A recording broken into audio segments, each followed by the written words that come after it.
Welcome to Esan land, where a man don't have the right to forgive his wife whenever she's being caught cheating.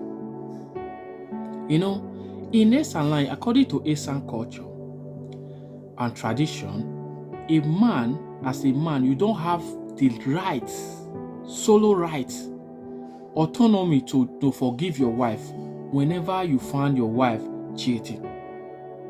You know, I've seen several cases in other tribes. You see a man will say, my wife cheated on me and I decided I forgive her. She cheated again and I forgive her. In this land, it's not accepted. It's no.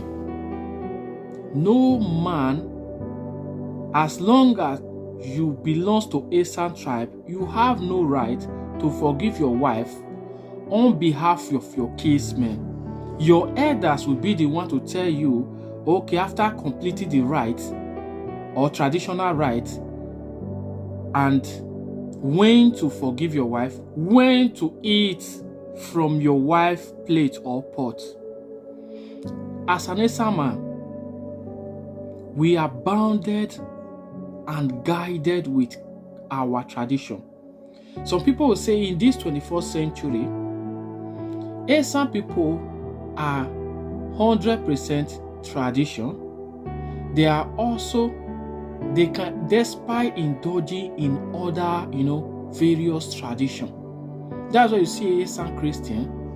As a Christian, you say, oh, your wife cheated on you, just go and meet pastor. Meet your pastor will later bless you, and for you say, and I will tell you, oh, quote some Bible verse, scripture to say, okay, and you can go home and continue with your life.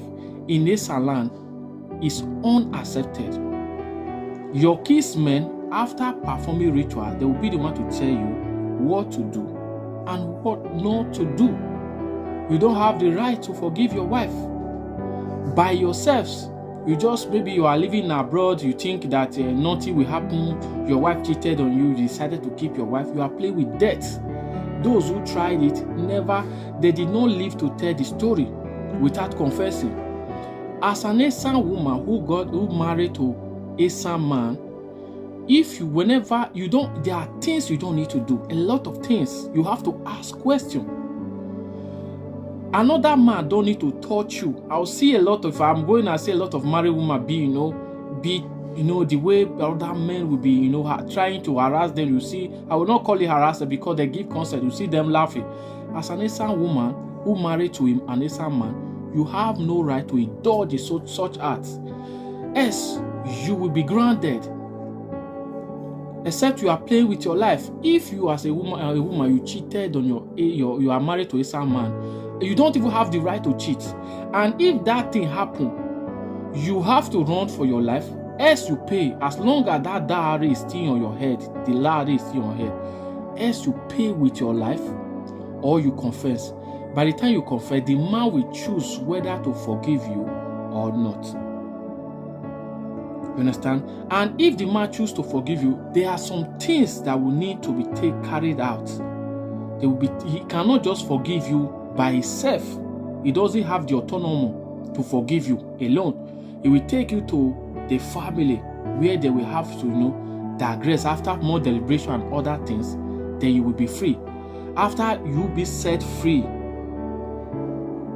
then you can choose whether you can go and live together, or the man will choose. That is less for the man. And also the man, if a man, as an Esan man, found his wife, caught his wife cheating, or rather suspect his wife in such acts, he does immediately, Esan men will cease to eat your food. The food that come out from your pot, they will cease to eat your food. They will cease to climb you. The normal inner chamber, that automatically stop. And they will communicate immediately, report to the elders, the kinsmen. As failure to do so,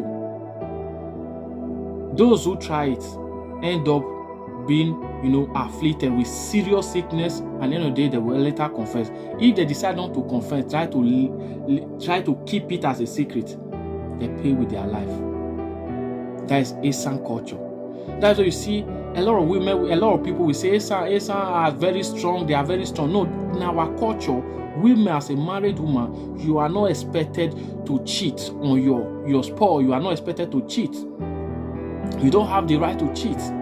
And you don't have to right to do some certain things. I've seen a lot of Esan women nowadays that will just barb their heads. Esan women, in those days, you are not expected to barb your head except your husband give you the consent.